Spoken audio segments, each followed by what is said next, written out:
Hello and welcome back. Eddie Radosevich, George Stoya here from the SoonerScoop.com studios. Welcome back to the SoonerScoop.com YouTube channel. And George, talked to Brent Venables today. A little bit of a reminder out there, Oklahoma is 2-0. It kind of feels like they're 0-2. They're going to play the rest of the season too. Well, we think that. Breaking news. I don't know. What maybe update on Saturday during the instant reaction, and we'll see as Tulane comes to town. Obviously, Tulane coming off of a hard-fought loss, 34-27. A lot to get into just in terms of Tulane. We will do that, obviously, on Thursday for the game day preview. We're speaking with Maddie Hudek from the sideline reporter from Tulane. Couldn't think of the school. Love New Orleans. Bourbon Street, ever heard of it? But what did you think of Brent today? I thought he was actually pretty outgoing, maybe in comparison to last week, and especially with everything that's going on outside of the facility right now. It's an interesting time as Oklahoma rolls into week number 3. I thought he was good, in a better mood today. Definitely a little bit combative towards a few questions. Sure. He got a lot of questions about the offense. In fact, I think almost every question was about the offense. There was a lot of offensive questions today. I know there was a question about Jaden Jackson at one point, but other than that, there wasn't a ton of defensive questions. And so he was definitely getting grilled about some of the offense's issues and essentially can it get fixed. And so I'm sure we'll get into a lot of that here in a few minutes. A lot of positives when you're talking about Oklahoma defensively right now. Yep. Obviously, I think top 15 in points allowed per game.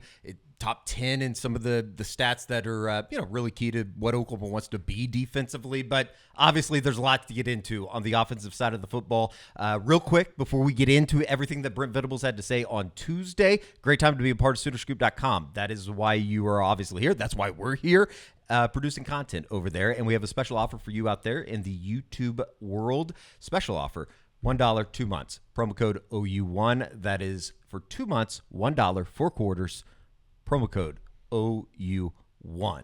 Yeah, you should definitely sign up. Crimson Corner has been on fire lately. Yeah, there's a lot of ideas. I don't know if they're going to necessarily get to the football facility in terms of what Seth Luttrell and Jackson Arnold need to do offensively, but there are definitely some ideas out there. That's for sure. Yeah, and I mean, we're on there, writing up some stories too. I know Josh does a great job with the Monday Morning Idiot, which is obviously on the corner, like that, breaking down the film from the game.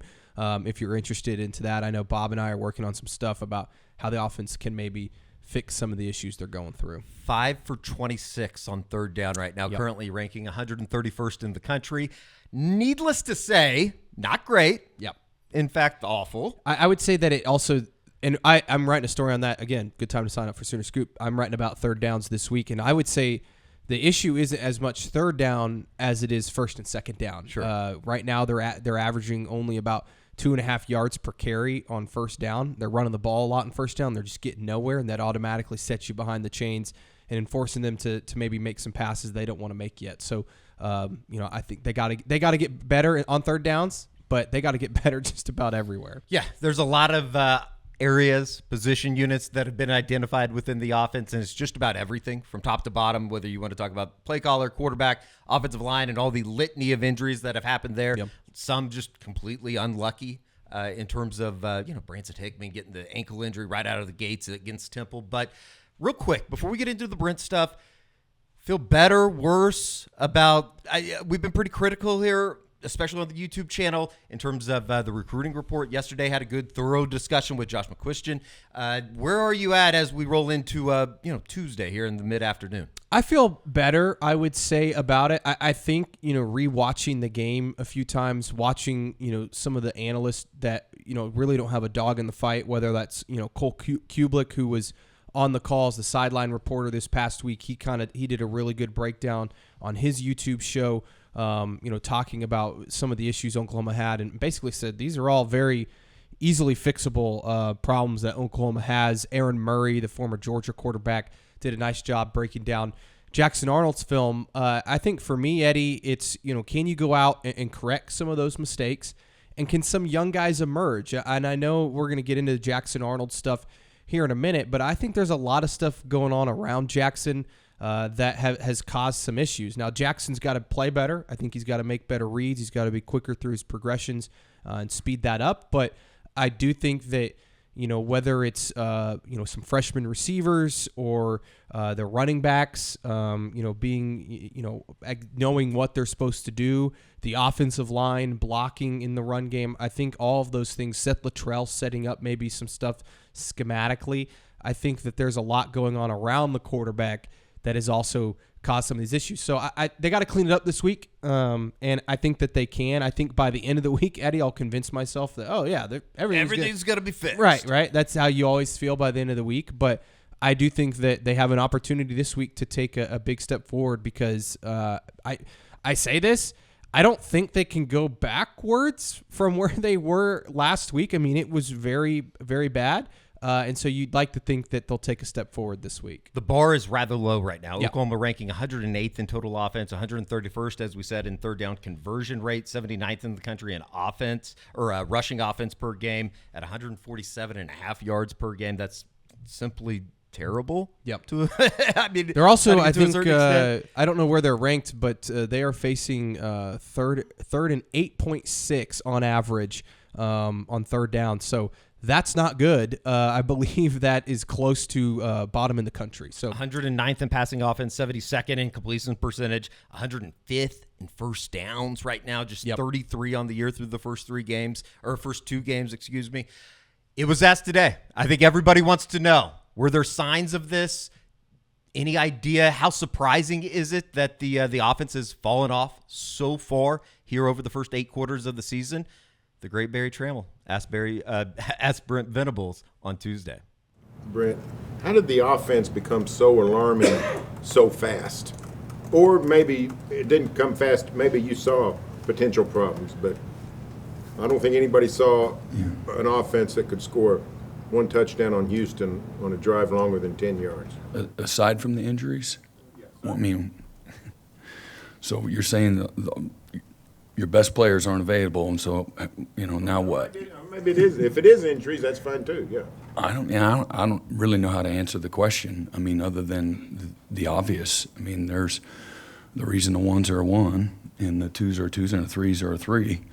And then again, there's a thing called chemistry and cohesion and timing and working together. And when you don't have, your best ability is your availability when you don't have guys available. So you got to get the next guys ready. Well, again, if as you know, when you've had several guys, maybe it's a Jaden Gibson who's taken the majority of the snaps all the way through summer and fall camp, and then all of a sudden he's out. Well, then the next guy didn't take as many reps, so he doesn't have that, the experience or the reps. So you got to expeditiously, without wearing guys out, get them, the development, the repetitions that they need for the development piece. So, there's, a thing called experience. There's a thing, called, again, injuries. Those are real things. And then when you have it all happen at once, just is what it is. So they'll get better the more we play and keep the same lineup. This is a group of guys that are committed to the work, the things that it takes. May not happen as fast as everyone would like, but it'll get better. It's kind of interesting. Like, if you want to be can't get worse. Glass half full, I guess you could say, yeah, they're young. They've had a bunch of injuries, unfortunate injuries at positions that going into the beginning of August, you basically said they can't lose a whole lot of players or a number of players there because of the lack of depth, obviously on the offensive line, center positions specifically. Or you look at the other side, is that just something of an excuse? I mean, this is a coaching staff that should have been prepared for injuries, right? You challenge yourself to have depth, competitive depth, something that's been talked about time and time again down there. What was kind of your read just in terms of what Brent said? I mean, it's certainly an excuse, but I think it's a valid excuse in a lot of ways. It might be both. It might be fact and a little bit of an excuse. I'm sure there's certainly a lot of frustration, I think, inside the building, because I do think a lot of the issues that they're having would be fixed if, say, Branson Hickman was out there at center and Nick Anderson was playing, or Jaden Gibson never got hurt, or Jalil Farouk. Like, let's just imagine a situation where none of those guys get hurt. Like, this Oklahoma offense, I think, is obviously in a lot better spot. You've got more playmakers out there. You've got a very veteran center, leading the way on your offensive line. I think that That's where it's like that's got to be really frustrating because the coaching staff they plan for injuries to happen. Sure. I don't think they planned for them to be on their fourth string center necessarily. When you think about Everett going down in the spring, they go get Hickman. He goes down in the first, second series of the season.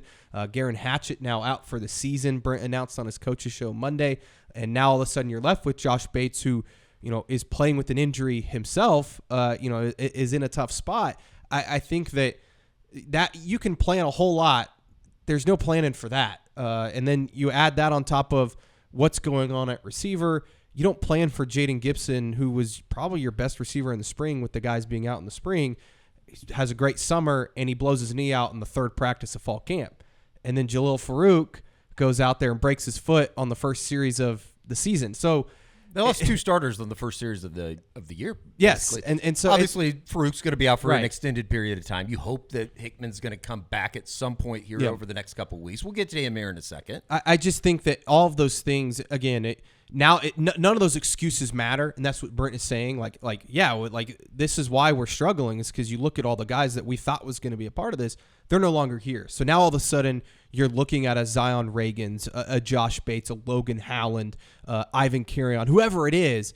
Eventually these guys have to emerge, and I think what Brent's point is, it might take these guys some time because they weren't not that they weren't preparing to maybe play at some point, but they've never played. And so these guys are going to make mistakes. They're not going to always be in the right spot. They're not always going to make the right block in a game. And so you just kind of have to live with it right now. Like this isn't the NFL. They can't go out and say, shit, we just lost our starting center. Let's just go trade for another one or go sign a free agent, off a practice squad or whatever. They can't do that. And so you kind of have to live with it. You have to hope that, the coaching staff can figure out, okay, these are the guys we've got. Let's figure out what they're good at. Stick to the basics. That's something that Brent talked about too, is, hey, we just have to be better at the basics as a unit.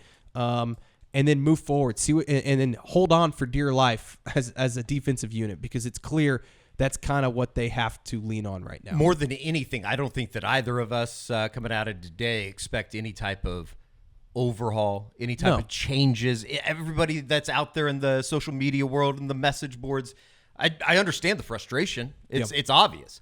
But at the same time, I don't think that they're going to make a knee-jerk reaction to eight quarters. Look, it's 2 games, 8 quarters, like you said, and I get it. It's frustrating, and it's looked really bad, about worse than I ever thought it could look. But you have to give it time. And now, let's say they have a losing season this year or go 6-6, and it's just a meltdown of a season. Then call for people's jobs. Yeah, sure. Heads will roll in Norman if that happens, but. Right now, I think you have to say, let's see what it looks like this week. Can they make some changes, get some improvements, and then give it a hell of a shot against Tennessee? Yeah. Like, that's where I'm at with this, is like, you can still, I'm not picking Oklahoma to beat Tennessee right now. I think Tennessee looks really good, but it's also college football, and the crazy things happen. And I think that this week, build up your confidence against a good Tulane team. I think beating Tulane would be a great move in the right direction in terms of just getting guys comfortable, having a good showing, letting Jackson Arnold show off his arm a little bit. I feel like we haven't seen that a ton. So this is a huge week for them. No doubt about it. Oklahoma currently hovering around a 2-touchdown favorite against Tulane. It was not too long ago that we were asking a bunch of the Oklahoma defensive players about picking up the slack that Oklahoma's offense, obviously was scoring at historically high rates.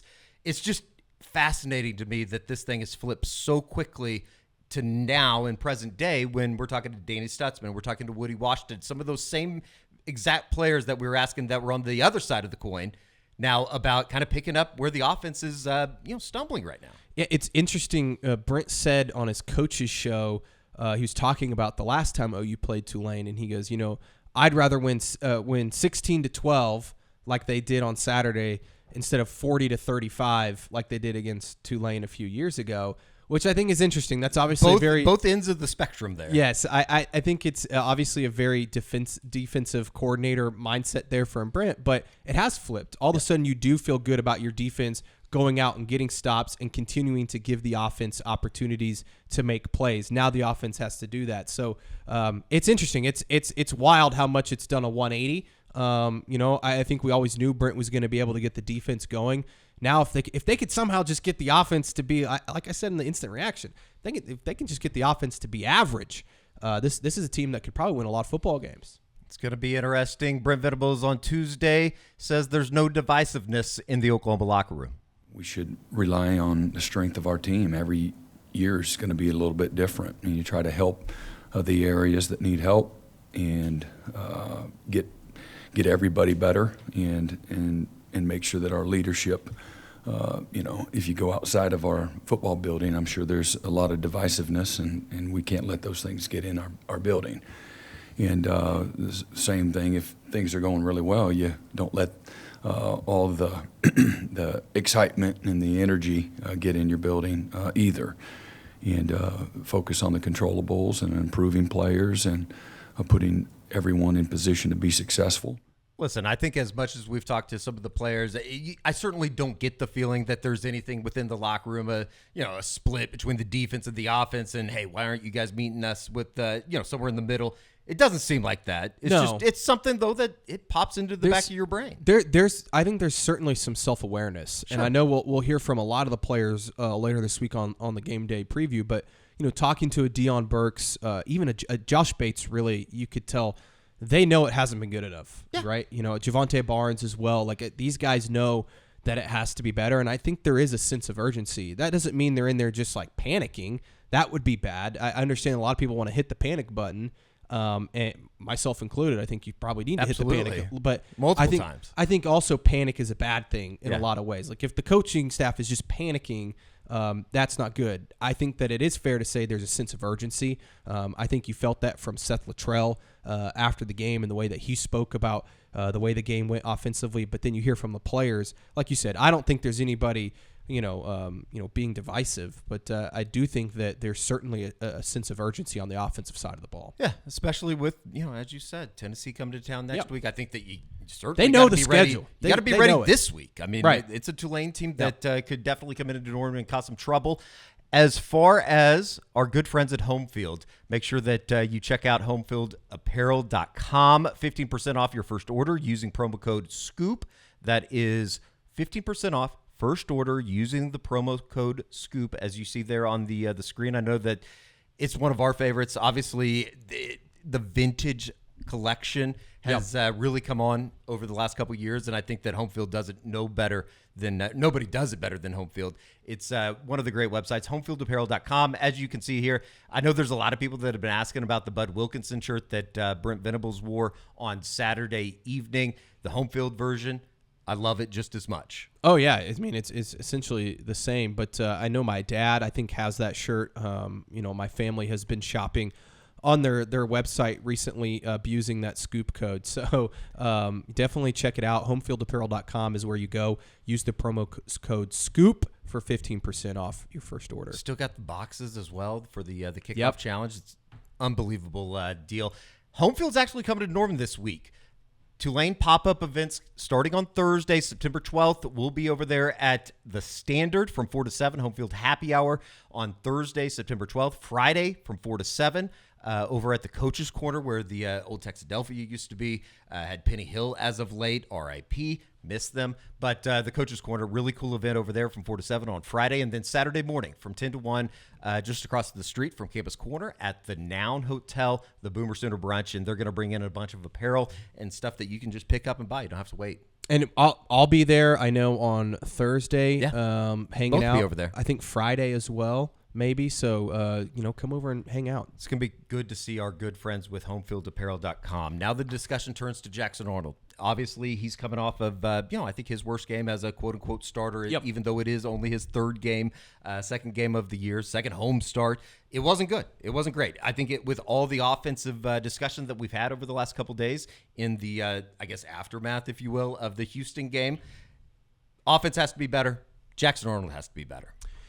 Yes, and I think that watching the tape back, he just made some bad decisions, some misreads, not seeing guys open or throwing guys open, some bad balls on some deep balls. The interception, I think, is interesting. You go back and watch it, and even Deion Burke said this. he screwed up. Like that wasn't Jackson's fault. Dion took the blame for that. You watch. I mentioned earlier the Aaron Murray breakdown. He talked about it. Bad route. I think that for Jackson, what I want to see is just better decisions, quicker decisions. Like there's several times that guys come open and, they may not be open right then, but you have to see them come open, right? You have to see it kind of before it happens and throw them open. I think that those are the things that you want to see with Jackson. But the biggest thing, Eddie, and this is why I still have confidence the offense can maybe figure it out, is that's fixable. Like it's not like Jackson isn't all of a sudden can't make those throws, right? I think that, yes, it takes time for a young quarterback to figure out progressions and reads and things like that. So you kind of have to be patient with that. But I think for Jackson, going back, watching the tape, seeing where he missed things, I think that's going to be really beneficial for him. And I think he just needs to let it loose. Like that's the biggest thing is like, be like you were in the Alamo Bowl. I thought in the Alamo Bowl, yes, he turned the ball over a few times, but he was just slinging it. And I think he needs to get that mentality back and not worry so much. I think he's so caught up in his own head about turning the ball over and making the right decision every single time.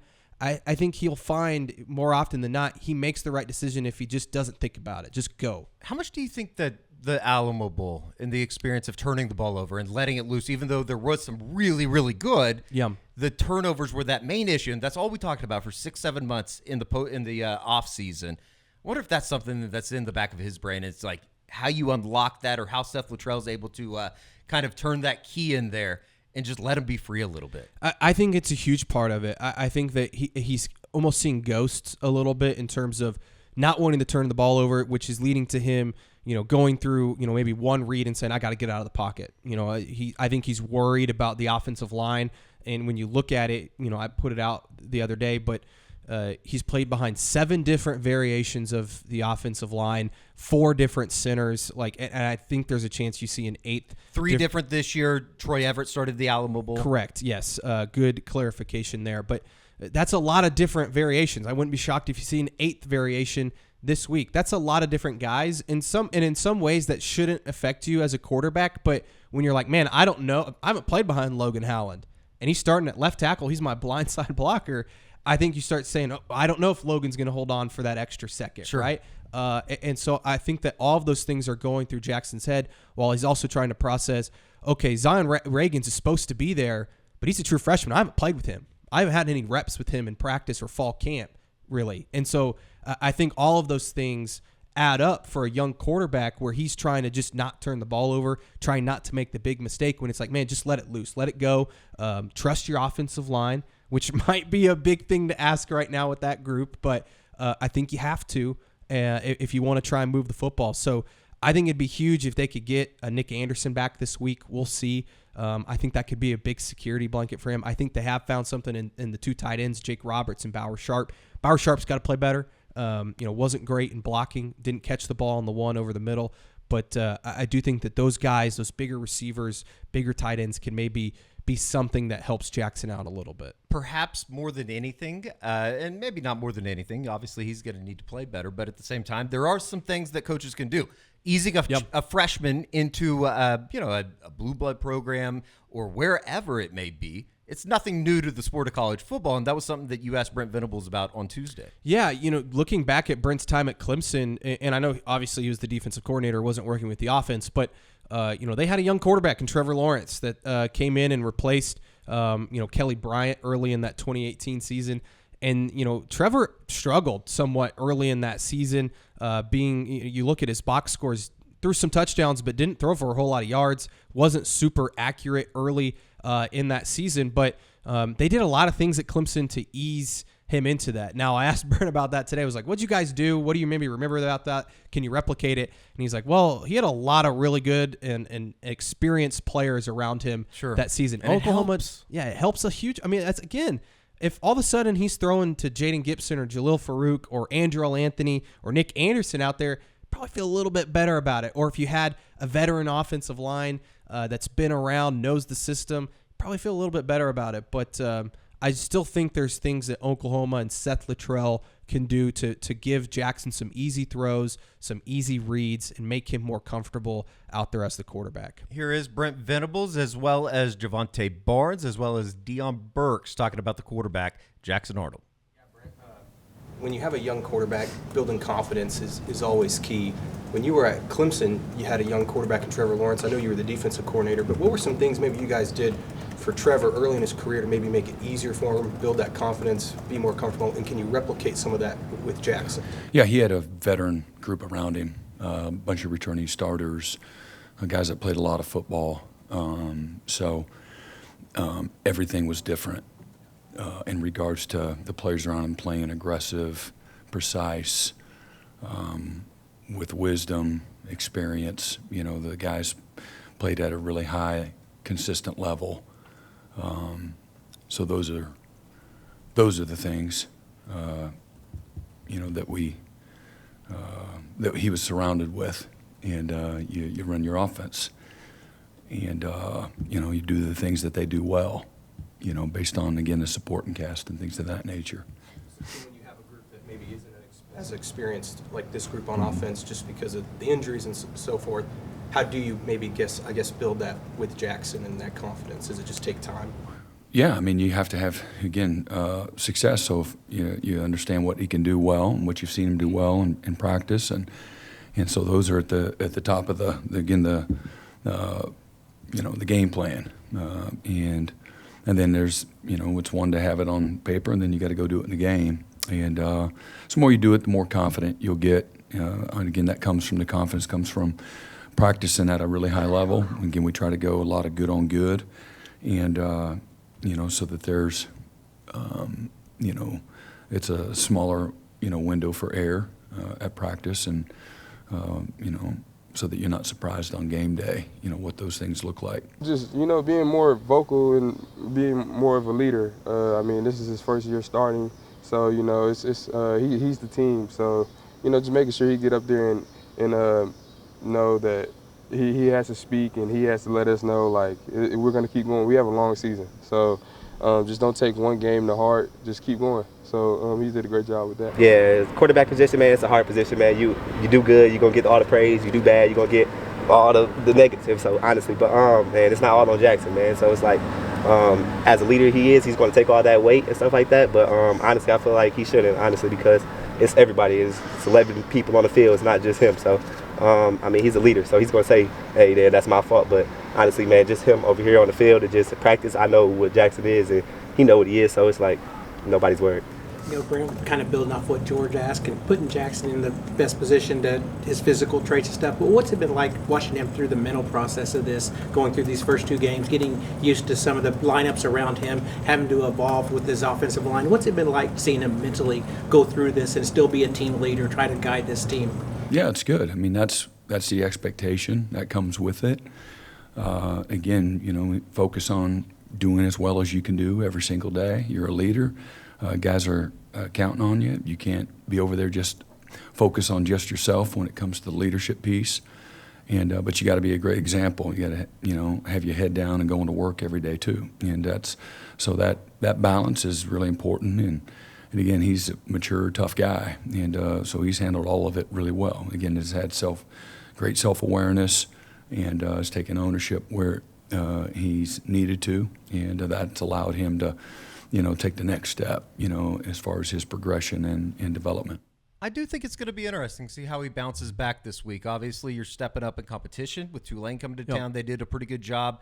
Overall, you know, I defending Avery Johnson in Kansas State a week ago, they got loose for some stuff. There is some money to be made there. But at the same time, a bounce back from a freshman quarterback that's coming off his worst game in a Oklahoma uniform. He's got to play well. You know, simply put, he's got to play. There's only one way that you can silence the critics or whatever you want to call it, right? He's got to play well.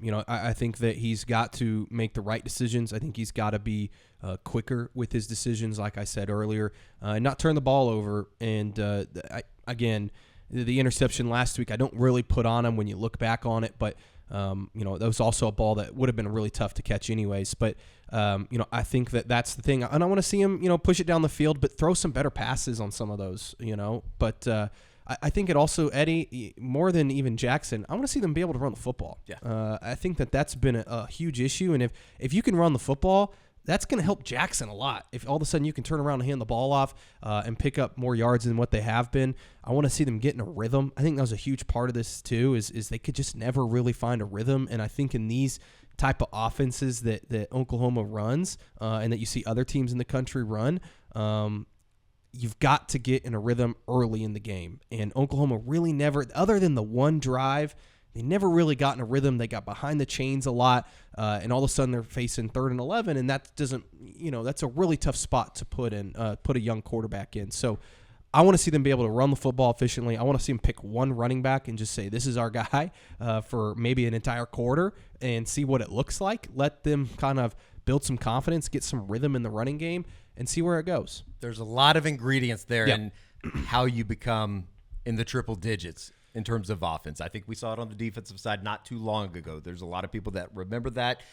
And that's where we get to the offensive line. Yep. And, I mean, when you're talking about a run game that is maybe it was awful on Saturday. I haven't seen the OU run game struggle that much just to pick up a couple yards at a time per carry in a long time, it feels like.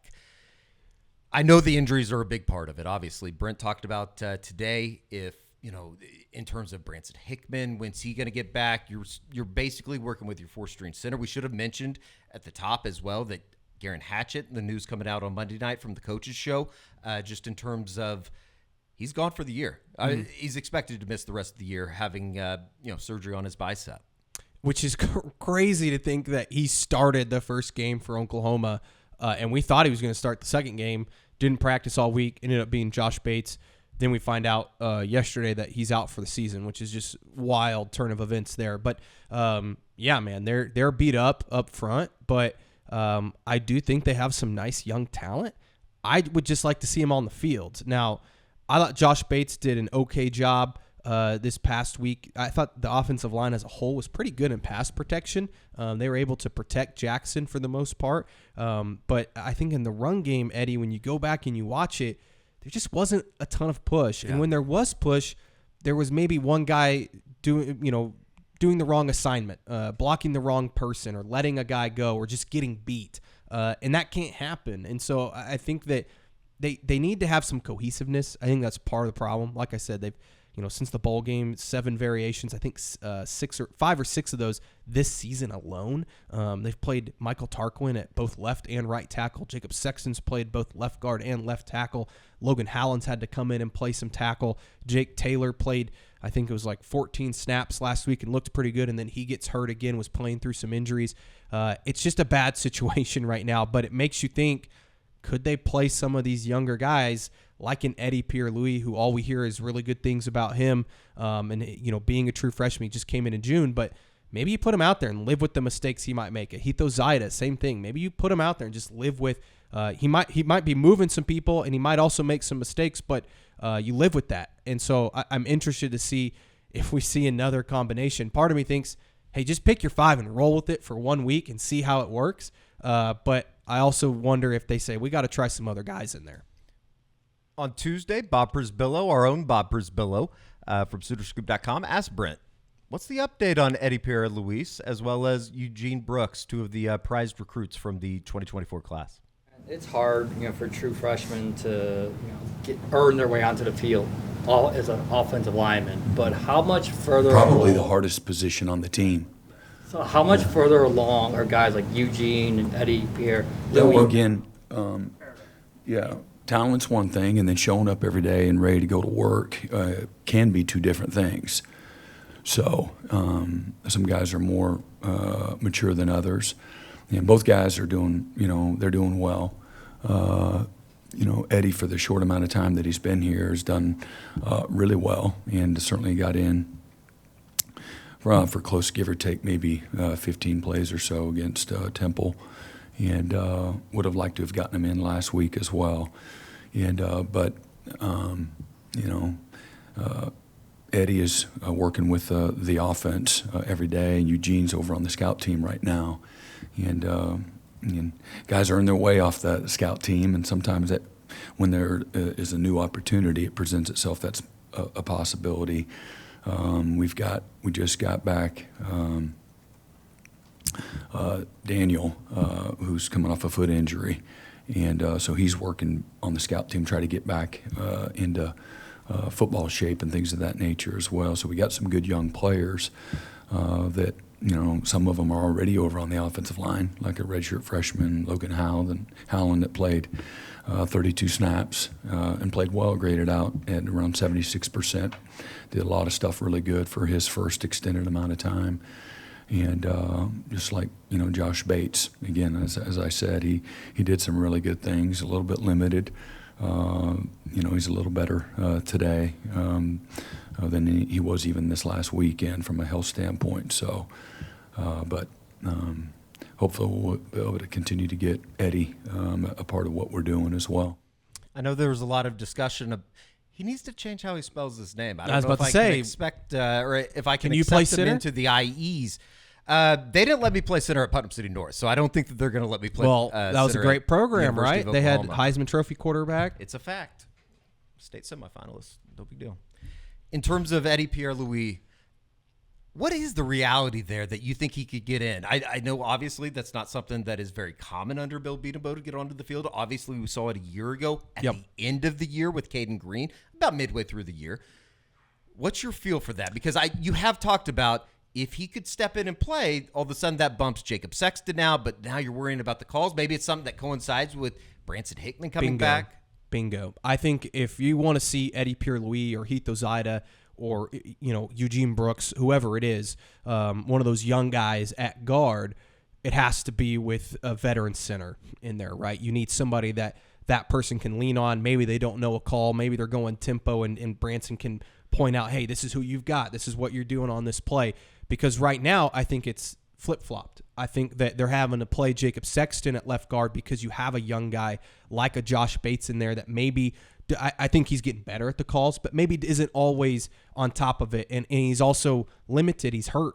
And so you need a really good guard, one of your best offensive linemen like Jacob Sexton to be right there next to him. So I think if you want to see Eddie Pierre-Louis, the first thing that has to happen is Branson Hickman has to get back on the football field, or Troy Everett. Sure. If one of those two guys can get back, again, we'll see. I don't really know. I mentioned Brent did talk about Branson Hickman today.